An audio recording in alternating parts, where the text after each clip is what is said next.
first, we go to Bill Melugin with a look at these dangerous street takeovers. Bill, what are you seeing there?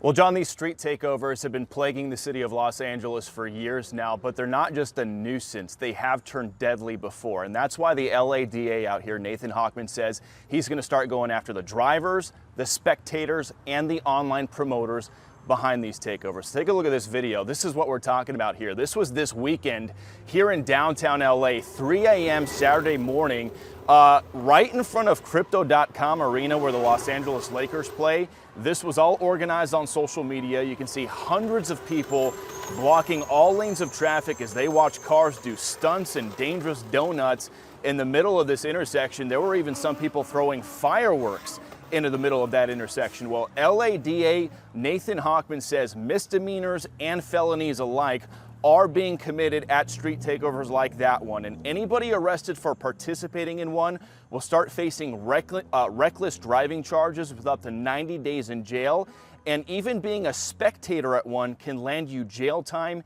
and a $500 fine. And my entire office is absolutely laser focused on going after these illegal street takeovers because, again, we're trying to avoid death, injury, and also this consequential harm that is destroying the quality of many of these communities.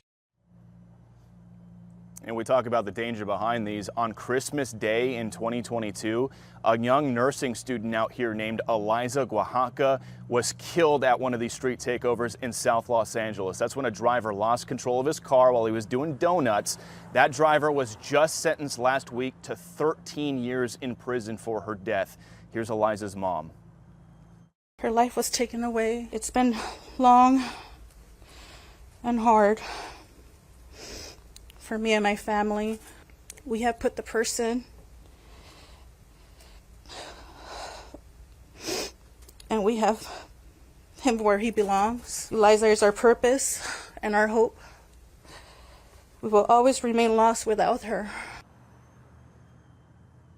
And LA DA Nathan Hochman says he is now pursuing conspiracy charges against the online promoters behind these street takeovers, the ones who are announcing them and organizing them. In the meantime, LAPD just announced this year alone, there have already been 3 people who have died in connection with these street takeovers here in Los Angeles. Send it back to you, John. Enough is enough. It's come to that point. All right, Bill Melugin for us. Bill, thank you. I understand it's 2 years probation to go to college with no mandate for getting on a public bus with an illegal gun, shooting an individual in the chest, which to me is intent to kill. And he walked away after we convicted him. He walked away with no jail time. If that's what you want in this district, then I'm the wrong person to be United States Attorney. So, new U.S. Attorney for D.C., Janine Piro, laying down the law at yesterday's DOJ news conference. Piro took on reporters for citing crime stats, saying she's more concerned about the victims and their families. She joins us now. And I think you are the living embodiment of the phrase, right place at the right time. And you've been there for a few weeks now. Some of the things that you've seen are very disturbing. You have thoughts on how you think things could get solved. But in the commercial break, you were talking about one thing that has really troubled you, and that is the homicide rate of young people. Yeah, first of all, it's great to be with you, Bill and Dana. Of course, I miss all my friends at Fox, but I am, in my element here. The truth is that I just, kind of on a whim just said, let me see the number of homicides of teens last year in D.C. and this year in D.C. You're looking at the 2024 kids who were shot and killed with firearms in 2024. There are 29 of them. Okay, every one of them is an African-American minority community. This is the community that's being victimized by violent crime. Now, in 2025, we've got 16, again under the age of 19, who have been shot and killed as a result of a firearm. So totally, we've got 45 African-American kids who've been killed. And the crucial point right now is that the clearance rate is 30%. What does that mean? That means that they've only solved 30% of the homicides of these teens in the last year and 7 months. That means that 70% of the murders that were committed with guns against teens in the minority community, of those 70% of the murderers are walking around free. We don't know who they are because the cases have not been solved. And therein lies the problem. Young criminals in D.C. have been emboldened to commit crimes because they believe that they're not accountable. And why do they believe that? Because they are not accountable. We've got a D.C. council that has passed laws that make it almost impossible for me, as both federal prosecutor and kind of quasi-local prosecutor, to be able to incarcerate these kids. I can't even prosecute a teen who's 17, 18, 19 years old. Forget the 14, 15-year-olds who shoot someone with a gun. If you shoot someone with a gun in D.C. and you're up to 19 years of age, I can't even indict you. Well, and so you this could is a message. Just to jump in here, you could if the D.C. Council changes the laws. Right, but the laws are tying my hands. I got you. Let me just show our audience what you're trying to get the D.C. Council to do. You want them to repeal the Youth Rehabilitation Act, the Incarceration Reduction Amendment Act, and the Second Chance Amendment Act. I read through this, Janine. You're basically trying to eliminate the reductions in sentencing for serious crimes especially, and also to get away from hiding the record from those in the future who would look back on the crimes for which they were convicted. Yeah. Do I have that right? And if I do, totally how would that change crime in Washington? Well, what it would do is it would make people accountable, number one, and we're also looking to lower the age of criminals. What's happening is, even if you shoot someone with a gun, you go to family court where the purpose is rehabilitation. You get to go to an ice cream social and you get to go to yoga classes. That's nonsense, and that's not what we need in the nation's capital, and that's not why the president put me here. The president wants to make the Capitol safe and beautiful, and that's exactly what we're going to do.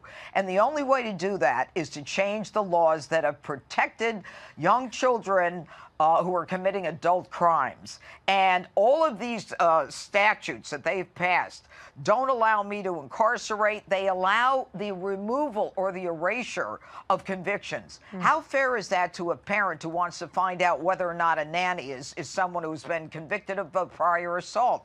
How fair is that to an employer who doesn't get to understand or know who he's hiring? Everything about the D.C. Council and the laws that they've passed are liberal, they're defense-leaning, and they're not in favor of the citizens of D.C. And that's what President Trump is fighting, and that's what we're going to change. We're going to change the laws. We're going to lower the age of criminal responsibility. We've seen too much of it. We've seen homicides against young people. We've seen assaults in areas where just a couple days ago a kid gets a fractured nose and gets a severe concussion by 12 and 13-year-olds trying to steal a car.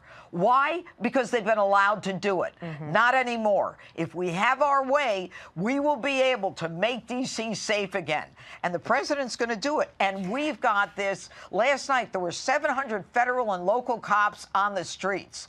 And this is what the community wants. They want to be able to be safe. They want to come to the nation's capital and look at the fabulous museums and the monuments that we have here. And last night, there were 43 arrests, and we seized 7 handguns. And every night it's something else. But this is a message that we're not going to tolerate crime as if that's just the way things go. And I'm tired of hearing that crime is down. It's not down for people who are suffering from violent crime. And one thing I've admired about you, when you got there, you reached out at your hand, and Muriel Bowser, the mayor, took it. Yeah. And you guys have a good relationship. I know she's under a ton of pressure from her left flank and maybe her city council. Here's what she said last night at a town hall. This is a time where community needs to jump in, and we all need to do what we can in our space, in our lane, to protect our city, and to protect our autonomy, to protect our home rule, and get to the other side of this guy and make sure we elect a Democratic House so that we have a backstop to this authoritarian push. So I know there's always tension between local, state, and federal governments. That always happens. How can this work best for everybody in the long run? Well, you know, yesterday I was in a meeting with the mayor, along with the police chief, Pamela Smith, and with our attorney general, Pam Bondi. And the meeting went very well. And our effort is to make D.C. safe. And I think that in the end, you know, we will all come together and make that happen. You know, politics and ideology are something that, you know, you can go sell to the left or sell to whatever. But the truth is the mayor and the police chief have an obligation to make this city safe. But not just for the people who live here. Didn't she change her public message within 12 hours? Sure she did. At noon, it seemed like she was saying one thing about cooperation. In the evening, it was different. Sure. I mean, that's how you heard it, right? Yeah, that's how I heard it. But does it matter to me? No. Another question for you. We got to wrap here. But you're in a unique position because of the laws in the District of Columbia. You have federal authority and you have local authority. Right. That makes you kind of a double threat. And based on your relationship with the president, that I know goes back decades, is that the reason he picked you? You'll have to ask the president why he picked me, but I'm back to my roots, Bill. I mean, this is what I did for 30 years. I've been a prosecutor, a judge, and a DA. I fight crimes. I fight on behalf of the victims.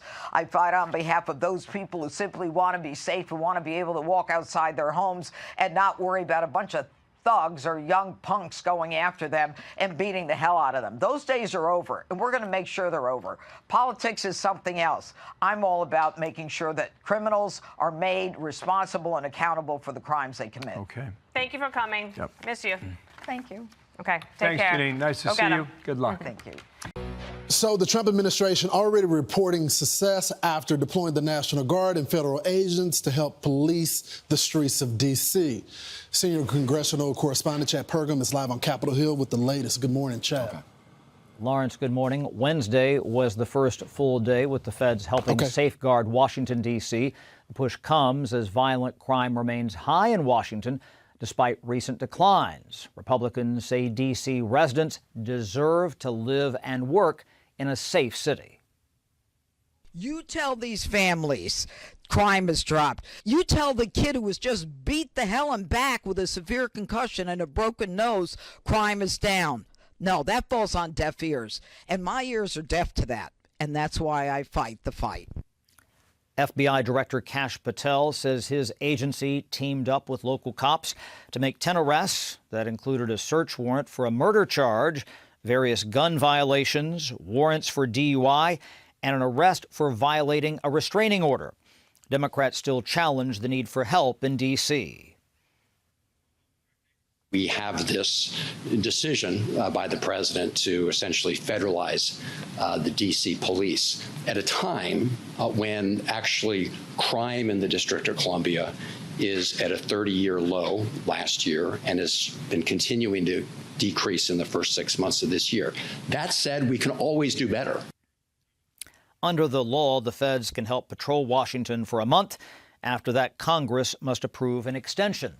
When it comes to D.C., Congress serves as a super city council watching over the capital city.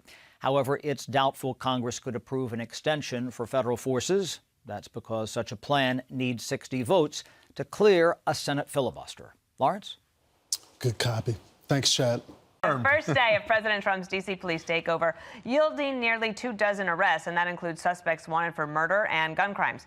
Meanwhile, D.C. Mayor Muriel Bowser, she is somewhat blasting the crackdown. She calls the deployment of National Guard troops unsettling and disturbing. Also, Dana, the mayor and other Democrats pointing to numbers that show D.C. crime at a 30-year low. But top D.C. prosecutor Janine Piro, fresh on the job, less concerned with stats, she says, and more concerned about the victims. Thanks.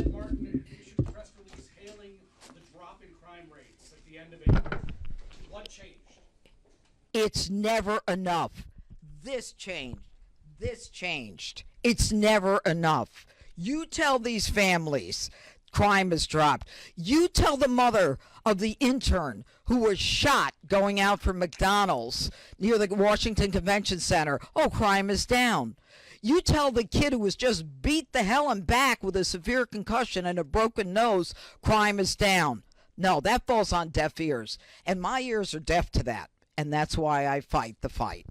Thank you. So we will talk with Janine Piro in a matter of minutes here, and we'll get the lowdown on what's happening thus far. Do not miss that. First, though, our coverage begins today. David Spunt is live in Washington. And David, let's begin there with you. Good morning. Bill, good morning. 28 days left of DOJ control over the D.C. Police Department unless Congress steps in and extends it. But both the House and the Senate have to agree. Now, National Guard troops took to their posts last night, patrolling the streets and neighborhoods of the nation's capital. No major incidents that we are aware of overnight. Things seemed to go smooth, and that watch continued through the night. We also joined Attorney General Pam Bondi exclusively as she met with federal agents from the FBI, the ATF, Park Police, National Guard, and officers from the Metropolitan Police Department. Joining her, U.S. Attorney Janine Piro for District of Columbia, Police Chief Pam Smith, and the heads of the ATF and U.S. Marshals. We know when you leave your homes every day, your spouses, your families, there's no ordinary day in what you do. And thank God for all of you and for what you're doing for D.C., for our country and our world by keeping us safe. We're here for you. We're here for you 24/7. Yesterday, Bondi FBI Director Kash Patel and others met with D.C.'s Mayor Bowser and the city's police chief to discuss a transition plan that gives DOJ temporary control over the department. I think it's something that is doable. We know that we have to get illegal guns off of our street. Mayor Bowser not a fan of using the National Guard. Her response, though, has been somewhat measured over the past few days. She held a virtual town hall last night and upped the ante a little bit with her rhetoric. Watch. We don't live in a dirty city. We are not 700,000 scumbags and punks. We don't have neighborhoods that should be bulldozed. More so than other critics of the move who insist the president is making the wrong move by federalizing the police department. This is about the president playing king, trying to be the authoritarian leader, the dictator. He sees a little opening in the law here. And again, once the 30-day period is up, Congress could authorize an extension. It's unclear, though, if that's going to happen. Bill. Hey, David, thank you for that. Talk to you throughout the day here. David Spunt, D.C., thank you. Dana? And we want to bring in Charlie Hurd. Of course, he is the host of Fox and Friends Weekend. And we want to get your take on it because you're a D.C. guy, meaning that you're not like a D.C. guy, but you've lived there for a long time and you know it very well. You've worked there. Joe Scarborough had this to say. I've had a lot of cars and bikes stolen, yes. I know. And trees, don't forget the trees. But Joe Scarborough talked about some of the journalists down there. Watch here. This is an interesting thing where I'll hear, I actually heard from a reporter when this has happened going, well, if he doesn't overreach, this is actually a good thing for quality of life, et cetera, et cetera, et cetera. Because D.C. right now, I had this happen to my family and I had that, and they go down the list. And then saw him tweet something completely different. So D.C., there has been a problem in D.C. I mean, at least he's calling him out on it. Yeah. Yeah, and I think it's kind of interesting because, of course, nobody knows the depth of the problem more than those of us in the media who have worked in D.C. and lived in D.C. for a long time, because we have endured a lot of the crime. Everybody knows somebody that has been held up, has been mugged, and of course, we all know people who have endured far worse things. Personally, we know. And so it's kind of interesting, and I do think that one of the reasons that the White House press conference the other day was so jam-packed is because, on a personal level, so many people who cover the political news are deeply invested in this, and they are kind of curious about it. I think it's interesting the immediate reaction from Democrats is to object to it, and you do have to kind of wonder because, of course, if they, it wasn't that long ago that these same people were talking about wanting to make D.C. a state because you would assume because they want to help the place. But I don't think that's what they're interested in. I think at the end of the day, they're just interested in making D.C. a state because they want the power, but they don't really have any solutions to fix any of it. And Donald Trump comes along and says, hey, I'm going to try this. It's something different for sure. And maybe he'll have some success. Charlie, what do you think of this story about the crowds on demand? literally renting people for the day or for the evening. That's up 400% in terms of paid protester requests. That's Washington, D.C. I assume they come from Northern Virginia or parts of Maryland. What do you know about this, and will we see them? Yeah, so and we've already seen some reports that that these crowds have been activated right now to protest this right here, what you're seeing, I think, on the screen there from, I guess that's Monday. And you know, it's another reminder that there are massive, heavily bankrolled interests who are interested in this is a major political story for those people. This is not a matter of basic safety, which is all it should be for politicians. You would think that politicians could agree, whether you're Democrat or Republican, whether these people vote for you or don't vote for you, you would want the safest federal city on earth. You would want people to be able to go to school without being worried about getting mugged or worse. But for whatever reason, and I've wondered a lot about it over the years. I can't give you an answer to it, but for some reason there is massive amounts of money, very wealthy interests that are deeply invested in keeping this chaos going and opposing even the most commonsensical solutions to real problems that affect real people. It's interesting to imagine that their biggest fear is that crime goes down. And I know what the statistics are. I don't need any lectures on it. Piro answered that for me. I wanted to ask you about this as well, because President Trump is going to head over to the Kennedy Center. He posted this: tremendous work is being done and money being spent on bringing it back to the absolute top level of luxury, glamour, and entertainment. It had fallen on hard times physically, but will soon be making a major comeback. That's a nice little jewel there, part of D.C., and a lovely bit of architecture, and he aims to make it better and is headed over there today. And I think of this as being a lot like the situation with crime. All of us who have covered politics, that have sort of paid attention, lived in Washington, D.C., know that the Kennedy Center is a true gem. It is in one of the most spectacular places in the country. The views of the Potomac River and across are absolutely spectacular. And if you've been there, first of all, you get you talk about getting robbed, you get mugged if you buy a ticket for anything at the Kennedy Center. And it is run down, it is drab. And so this is another one of those things where I think the president looks at this and says, you know what, this should be the crown jewel that it really is, and wants to do something. And then you wind up with opponents rooting for it not to be a spectacular, clean place where it's also totally inaccessible, by the way, where you get the most amazing attractions that everybody can enjoy. So we will see. The word's leaked out, hasn't it? Like some of the names? Names? I didn't see them. I was studying other things. Maybe a rock and roll band that used to paint their face like it was Halloween every time. I'll give you a hint on that. And maybe a great legendary... I heard it's going to be Bill Hemmer. No, it will not. But my middle name is George, and that is your clue for another one of the who will be announced today. Okay. We'll see. I don't know. I'm whoa, terrible at you this guys trivia. don't have any guesses here? No, I don't. I have no guesses. Oh, I mean, George Strait. obviously that one was fine. Okay, George Strait? George Strait. George Strait deserves it. Keep an eye on him. Thanks, Thank you, Charlie. We'll see you soon. Thank you, Bob. Let's bring in Maryland Governor Wes Moore to the program. Good morning, Governor. Thanks so much for joining the program. Good morning. Thanks for having me. Well, Governor, I'm so glad you decided to come on the program. I know you care about your community, and I care about mine as well. And I'm hoping that we can get to some resolutions on how we can come together to make this happen. I want to bring you to one of your cities in your state, and you're a neighbor to Washington, D.C., and we know the actions that the president is taking right now. When you look at the numbers right now, the most dangerous cities list, Baltimore is on number 4 of that, and when it comes to the murders, it's number 3. Now, I know you have been surging resources to Baltimore, investing in the police there, but you don't like the actions that the president is taking right now. Why?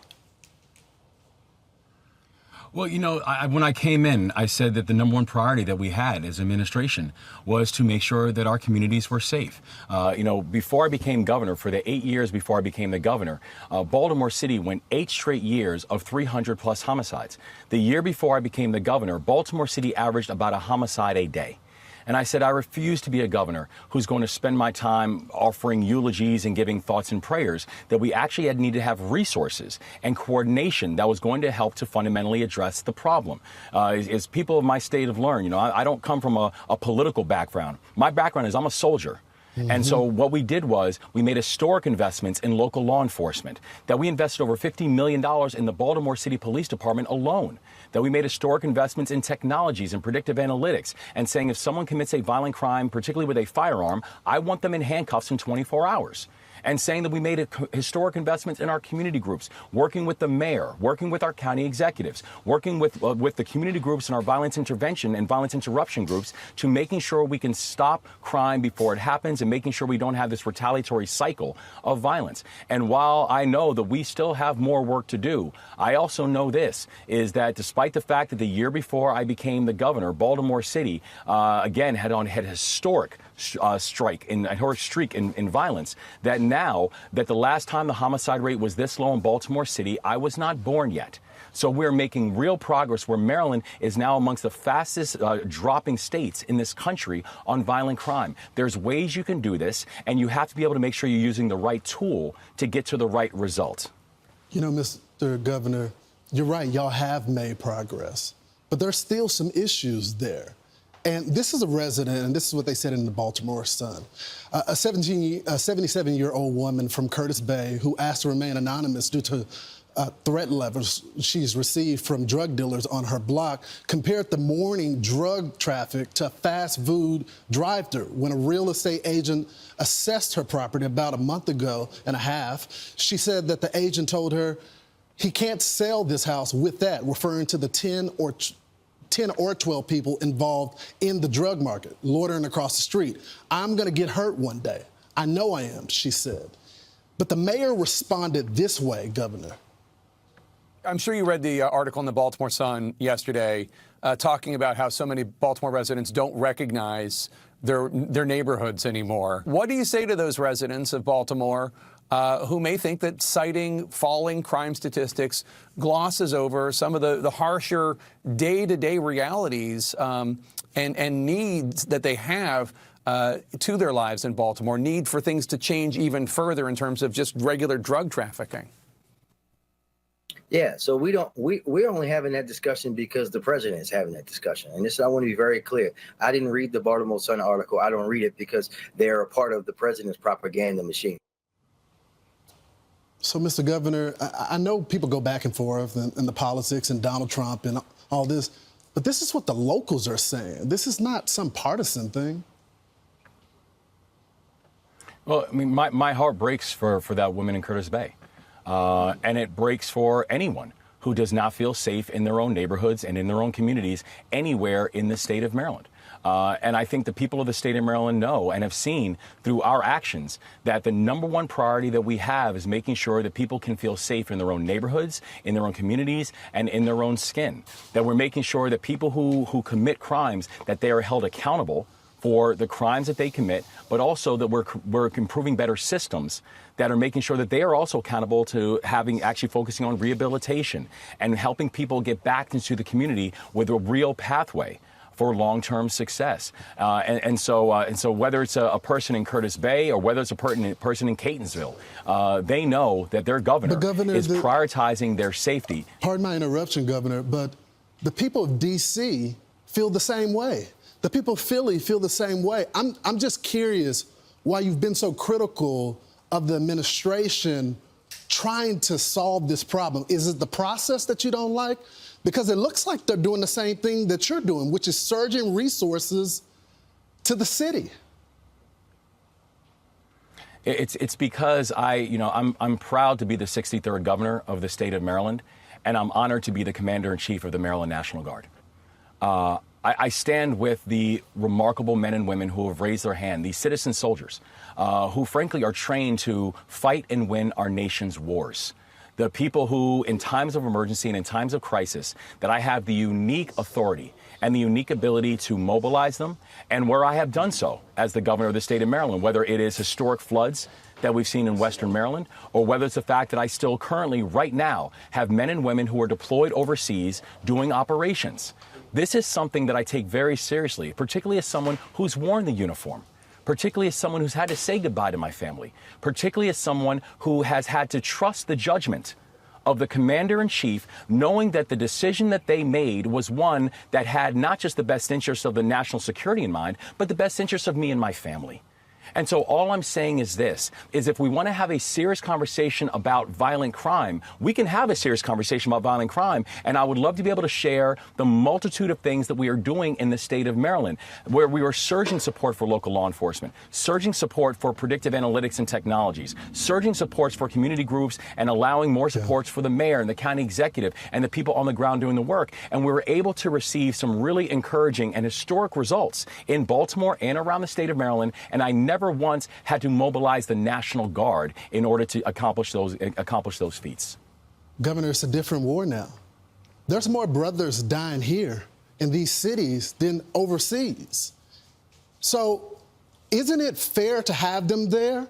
And it's Democrats that agree with this measure. Don't take my word for it. The local cop there, the police chief, agrees with this. The mayor of the city agrees with this.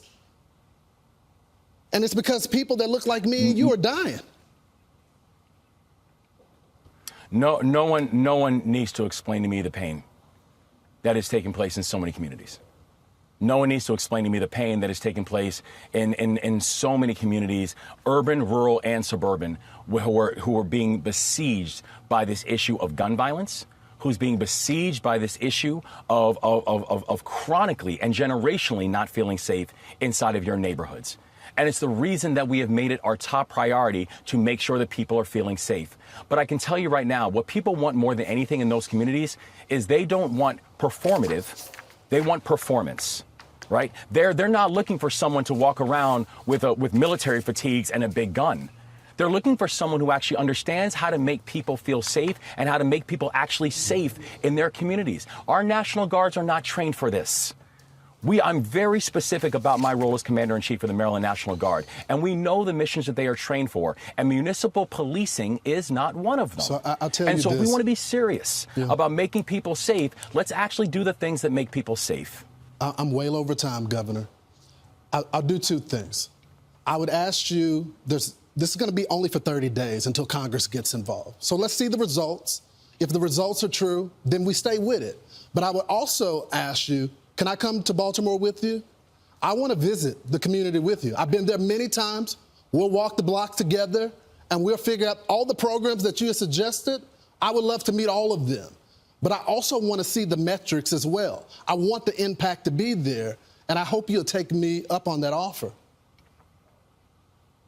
I would be honored to take you up on that offer. We are walking our streets all over the state all the time, and I also know that when you look at the cost of this National Guard deployment, we also have to understand there's a real cost to it, not just a financial cost, but also an opportunity cost, because when we have real tragedies and real disasters that our National Guard has to respond to, they're not going to be able to because they are currently doing municipal policing operations, and that's not right. I got to go, Governor, but there's a disaster happening right now. And we got to focus on the crisis right now. All right, brother. I'll see you soon. Governor, I appreciate the time. All right. Thank you so much. You got it. So National Guard troops who are officially deployed in Washington, D.C. overnight, beginning their work to help tackle crime in the city. But they will not be acting as direct law enforcement officers, as Defense Secretary Pete Hegseth explained on Monday with Laura. Under Title 32, which is the authorization they'll be using, they have broad latitude, but they're not going to be involved in law enforcement functions. But there's also the application of common sense. We're not going to have National Guardsmen sitting there like this, seeing a crime committed and not do something about it. You can help somebody, interdict, temporarily detain, like we did in Los Angeles, and hand over to law enforcement. Those are the types of things that National Guard can be trained to do. Right, and just their presence should be a deterrent. Let's bring in former National Guardsman and political strategist Chuck Dvor. Chuck, if they asked you to put the camouflage on and help out in Washington, D.C., what would you be able to do? What would you not be able to do?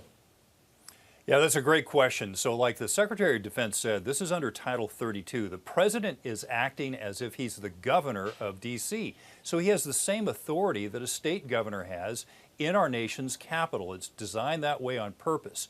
And so if you're a National Guard member under Title 32 doing a law enforcement function or preventing riots or what have you, you can do whatever you're told to do. You could arrest people if you wanted to. The problem with that, Brian, is that we're not trained to make a Miranda arrest, right? So what you end up doing, as the Secretary of Defense explained, is you detain someone, you hold them until you can hand them off to law enforcement to be properly arrested and to be read their rights. So that's what we're looking at in D.C.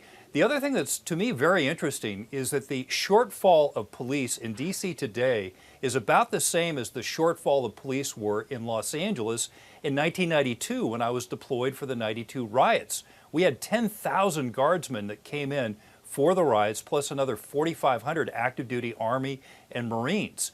And I was under Title 32 for about 3 or 4 days, and I was federalized under Title 10. And I was still able to do the same work as I was under Title 32 because the president invoked the Insurrection Act. Now, President Trump doesn't have to do that in D.C., again, because he is the commander-in-chief of the D.C. Guard. I want to make sure, and I hope the president is aware, and I hope that came up in discussion yesterday, that you get some of the National Guardsmen in the areas where crime is high. A lot of the urban communities in the projects. Do you think there's legitimate worry that they're going to focus too much on the monuments and the tourist attractions? Yeah, so this is all about where their priorities are. It's a great question to ask. Even if they are focused on the monuments, as you say, it still frees up D.C. Metropolitan Police to go into the more difficult areas. But again, you're looking at about 1,000 guardsmen. There's about an 800 sworn officer shortfall in D.C. Here's another interesting thing, Brian. Other governors can loan their National Guards to D.C., and then they're going to fall under the command of the president. And so we can augment that pretty small D.C. Guard force of 1,000 with additional Guard members, for example, from Virginia. So 2 things. After 30 days, the president's got to go ask Congress to extend it if it works. Number 1, if he's seeing progress but not completion, would you do that if you're the president? And do you expect, if this is successful, they go to other cities, obviously in need? Because I know in the other cities and states, you're going to need permission from the governors. Right. So this is something I predicted several years ago during the whole defund the police mania. I predicted that you were going to see a breakdown in urban police departments, low morale, experienced police officers leaving the forces, and then leaving the governors with no alternative other than to deploy their own National Guard. Now, you bring up a challenging point. You know, what if the governor doesn't want it? Well, you saw that in Los Angeles a couple of months ago, where Governor Gavin Newsom, wanting to position himself for running for president and trying to get progressive support, opposed that measure, as well as did Mayor Bass, whom I served with in the California State Assembly. So as a result, the president was somewhat limited in his ability to deploy the Guard. He did, but because they were under federal orders, they could only do things like protect buildings or cover the six of immigration officers who were in very difficult situations. So they were basically providing security for those immigration officers. It's going to be very interesting. I just hope it's successful. 23 arrests yesterday. I like some of the comments coming out of the D.C. mayor's Democrat mouth yesterday, so it was kind of encouraging. Chuck Dvor, we'll wait and see. Hopefully it'll be effective. Talk to you soon. Thank you. U.S. Attorney for D.C. Janine Piro doubled down, maybe even tripled down, on the idea of getting control over juvenile criminals in particular. We're also looking to lower the age of criminals. What's happening is, even if you shoot someone with a gun, you go to family court where the purpose is rehabilitation. You get to go to an ice cream social and you get to go to yoga classes. That's nonsense. All of these statutes that they've passed don't allow me to incarcerate. They allow the removal or the erasure of convictions. How fair is that to a parent who wants to find out whether or not a nanny is someone who's been convicted of prior assault? How fair is that to an employer who doesn't get to understand or know who he's hiring? Everything about the D.C. Council and the laws that they've passed are liberal, they're defense-leaning, and they're not in favor of the citizens of D.C. Republican Congressman Byron Donalds of the great state of Florida, member of the House Oversight Committee, also a candidate for Florida governor. Great to see you today.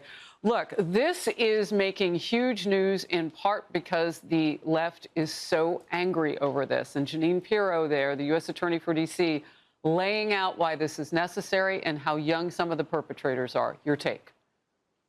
My take is the U.S. attorney is absolutely correct.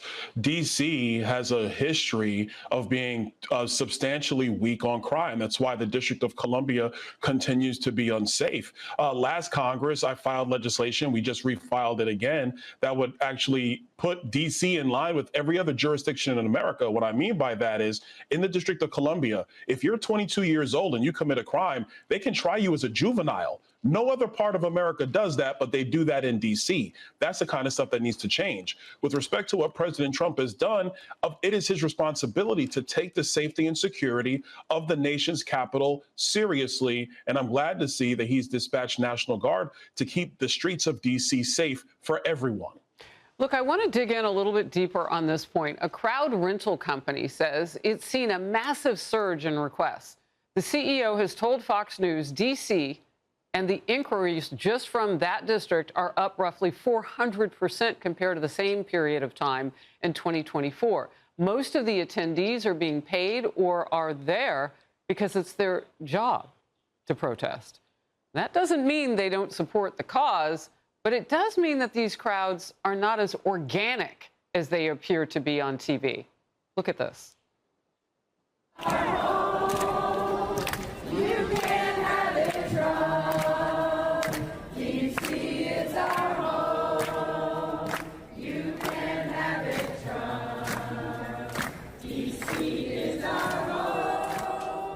So recent protests include this one on Monday during President Trump's crime crackdown announcement.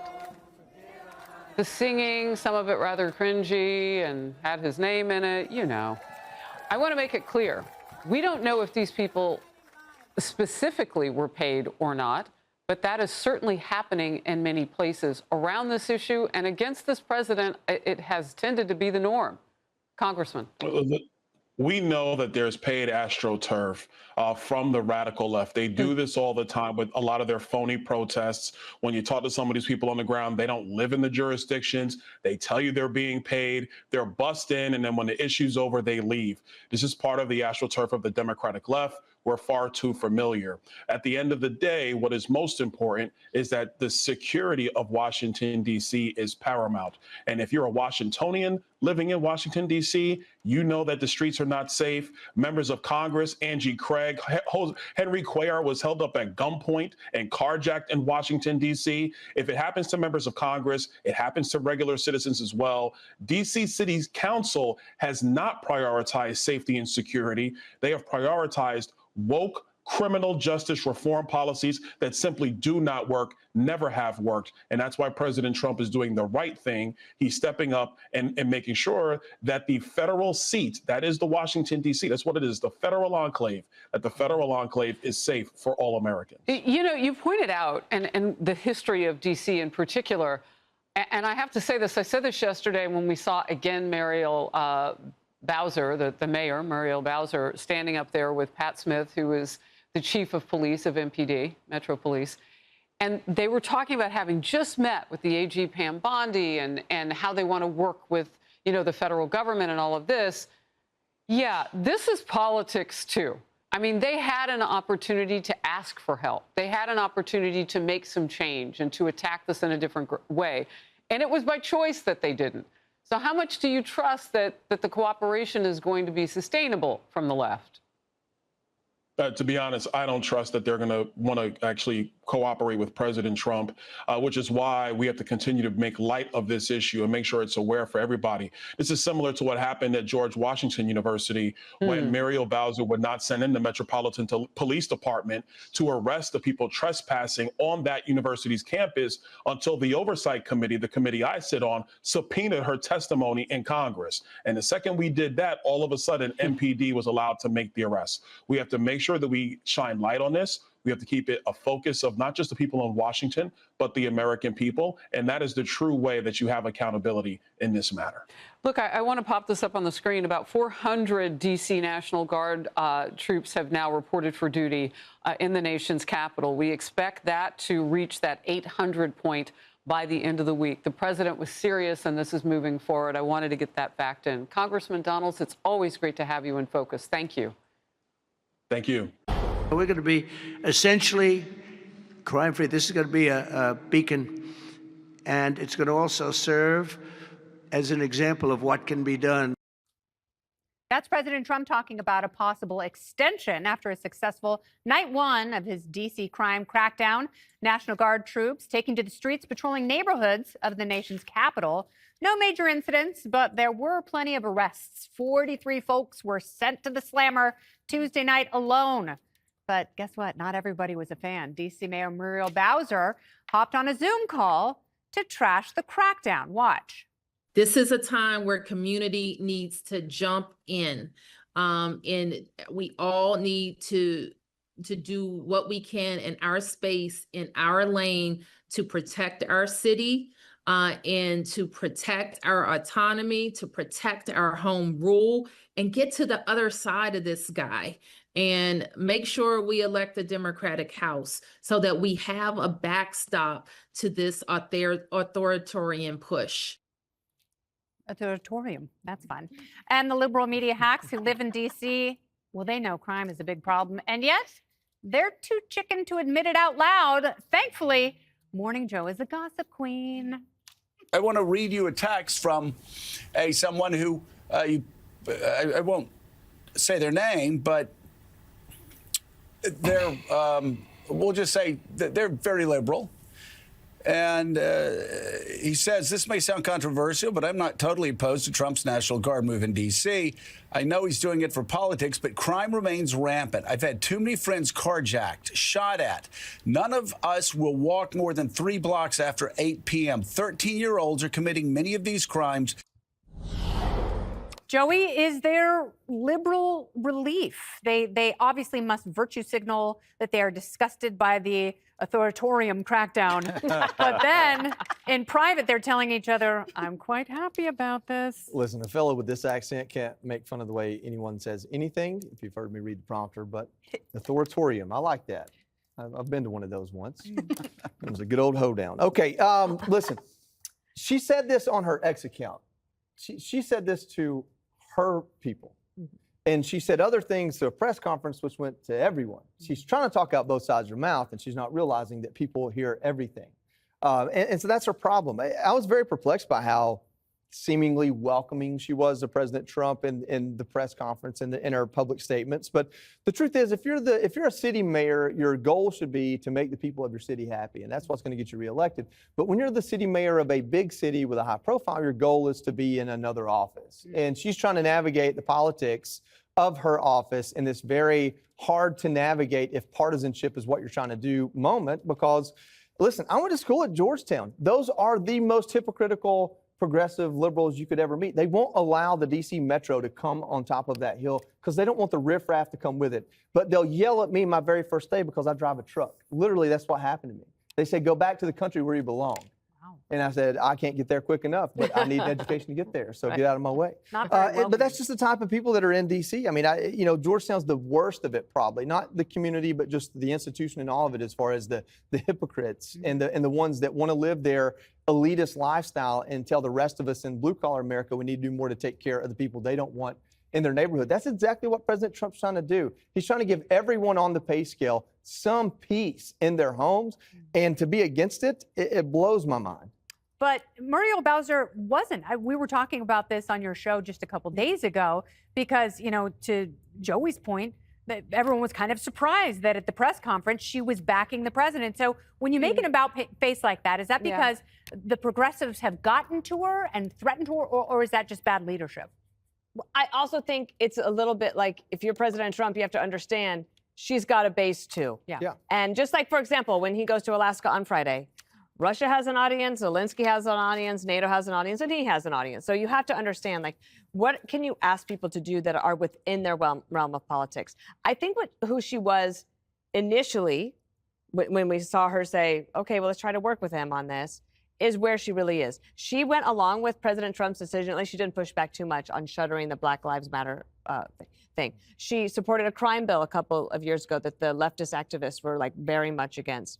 And she also is trying to get the Commanders, Redskins, whatever, but she wants that team back in Washington, D.C. And a lot of progressives don't want that. So I think that she has been willing to do that. But I will also say this, I know this, and I don't think she'd mind me saying it because she said it on TV this morning. When Judge Janine first got to D.C., one of the first people she reached out to and had established a very good relationship with was Muriel Bowser. And I think that if we can get past this, that she's going to have some politics that she has to deal with, but that she knows this is happening, one, and she's trying to figure out, okay, how do we get to the other side of this in a way that is better for the city? I think just to understand that everyone has politics that they have to deal with and still work with her is probably the best way to do it. So the people who are pushing back on this, people like Zohran Mamdani, who's obviously the Democrat socialist running for mayor in New York City, they're saying, well, if it can happen in D.C., it can happen anywhere, in any big American city. But that's not true, is it? That's not true. So what could happen, though, in those cities, which we would love to see in those cities, is enforcement of the laws and dismantling these acts and these legislations that have been put in place by these city councils. I was reminded when we were told about these incredible, just 2 days of this, how efficacious it's been, how many people have collaborated together to get these arrest warrants out and the like. So we know that there was almost 1,500 participants in, for example, one of those night operations. Border Patrol, FBI, DEA, U.S. Park Police, in addition to D.C. Metro Police.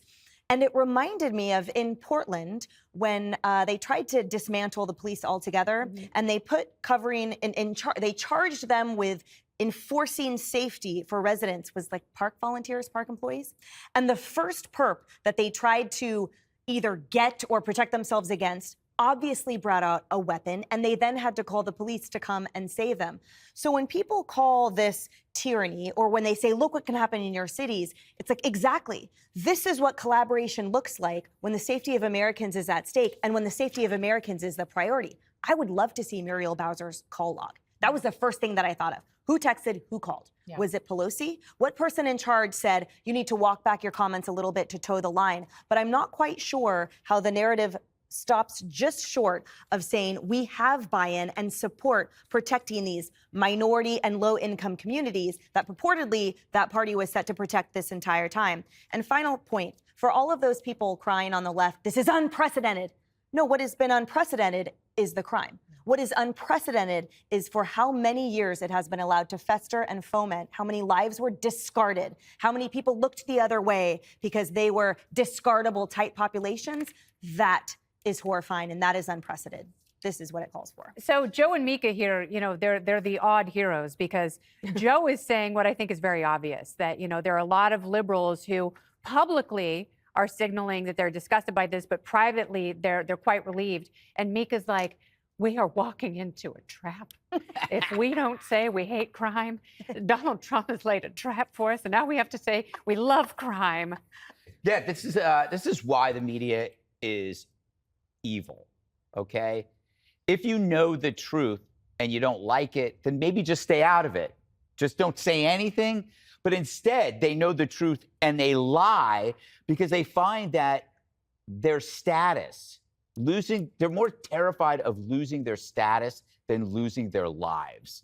So, they could be murdered on the way home, but what if they don't get that cocktail invite? And all of these, this is like, I think there were a few more examples yesterday of people anonymously talking about the crime and then saying, I'd rather not put my name onto this because, what they're saying is they don't want to lose their friends, I thought it was interesting that she said, the mayor says, how do we get to the other side of this, or him? Yeah. What is that? I mean, you can't get to the other side of common sense. And that is the reason why they're stuck with narratives. So they use the authoritarian narrative, which is a great one because you can fit anything into it. It's just like the racist filter. So it's like increasing law enforcement, authoritarian, arresting juveniles, authoritarian, curfews, authoritarian. They're all authoritarian. They could all be racist but none of them are, but they can look like it. But Trump, whether it's border or crime or trans invading sports, he takes the lane of common sense. So they're stuck with these narratives because they can't. What alternative do you have to common sense? There is none. You can't get over this. What happens when you remove the narrative of authoritarianism? If you took that out and just watched what was happening, it was just crime fighting. That's all it is. It's an apolitical act that we all agree with, fighting crime. It's common sense. they know that it works. The fear is that it will work. And if it works, God help the left, because success is a threat to the preservation of their failures. So I think what they're trying to pull vote into is the other side of the Trump administration. And she's assuming that it's going to be a Democrat president in 2028 who will take with them both houses of Congress, and then D.C. will achieve statehood, and then Muriel Bowser will be governor. But she might also have been trying to say the other side of this next 30 days, because it has to be approved in the Congress after 30 days. So that could have been also. I'm not her spokesperson. What am I doing? I don't know what you're doing, Dana. Really? Stop that. Never mind. Stop it. You're being very pro-Bowser right now. Yes. Oh, wow. You're barking up the wrong tree. Ahead, socialist Zoran says, forget his train wreck Marxist policies. The orange man is back. John Yoo joins me now. John, welcome. Good to have you with us. You see this pushback from Muriel Bowser, the mayor of Washington, D.C. Here's something that she said on The Breakfast Club. Let's watch this. It is a step in fascism when the federal government can Bigfoot sovereign states. That's not us. We should be the 51st state. I think that is what he is trying to make it normal, where citizens say the federal government should overtake local policing.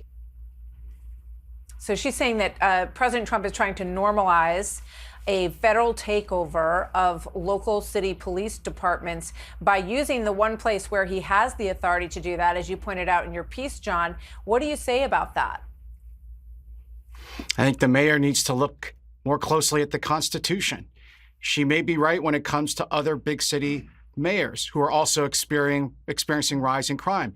Crime under the Constitution is primarily for state government and local government, but not Washington, D.C. Washington, D.C. is unique. It is the only federal city. It is uniquely under the control of the federal government. The mayor herself is confused. She's not a local government official. She herself is a federal employee. D.C. is just a sub-agency of the national government. And President Trump, has the constitutional authority and responsibility to take care that the laws are faithfully executed. That includes Washington, D.C. And so if these federal employees, the mayor, the police chief, the city council, are not getting the job done and getting violent crime down, then President Trump has the constitutional authority to send in the National Guard, to send in federal law enforcement. And one other thing, Martha, that people are missing, this 30-day window you hear about, that's only with regard to the president taking over the police force in Washington, D.C. That does not limit the National Guard. That does not limit the FBI. President Trump can keep those forces on the ground for as long as he thinks is necessary to get violent crime under control in the city. Well, let me ask you about this. We saw Janine Piro, the U.S. attorney in D.C., talking about changing the law. She said, we're going to change the laws here because the laws are so restrictive around juvenile offenders. And let's put up the screen about how many of these crimes that are happening in D.C., 51% done by juveniles, 52% robbery and arrest. You can see these numbers up on the screen. But the three laws that are in effect by the City Council, the Youth Rehabilitation Law, the Incarceration Reduction Amendment Act, the Second Chance Amendment Act, these really hamstring leadership in Washington, John, because you can arrest someone, but then all of these laws that are in place give them the opportunity to let them go and to limit the amount of time that they're going to stay in jail. So how can these efforts by Pam Bondi and Janine Piro get around those laws? You know, Martha, I hate to see any Fox News host leave the channel.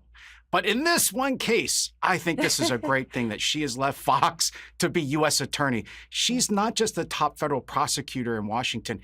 In Washington, D.C., again, because it's a federal city, she is the top prosecutor for all crimes in Washington. And she put her finger on it. She wrote this op-ed I read in the Washington Post this morning saying that D.C. has too lenient an attitude in its laws and its practices towards kids who are committing crimes. You could be 17. You could be 16 and commit a violent crime and still maybe serve no jail time under DC's relaxed attitude. So I think she's right.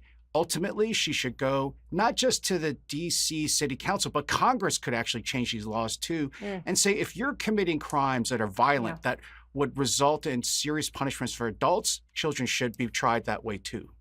So Congress could change those city council laws in DC, John, quickly, if you can. Yes, under the Constitution, DC is ultimately Congress is ultimately the legislature in charge of DC. Well, they can override the city council. You've put your finger on it. That's exactly how they're going to try to get around the city council that has put in such lenient laws. There's also this issue of truancy. A lot of these kids are out on the street. Their parents don't know where they are. Some of them aren't showing up for school. And that is also on the books as a way to reel them in if they're not showing up for school, but it's almost never enforced, right? Quickly, if you can, John. I think that's a very good idea. Congress can take into account new strategies to get crime down and try them in DC first, rather than letting this kind of woke ideology about crime run rampant in DC with the city government. Yeah, these lenient rules do not seem to be creating a more positive society or stronger, more able young people in these situations. John Yoo, thank you very much. Great to see you. Thanks, Martha. Hey, Sean Hannity here. Hey, click here to subscribe to Fox News YouTube page and catch our hottest interviews and most compelling analysis. You will not get it anywhere else.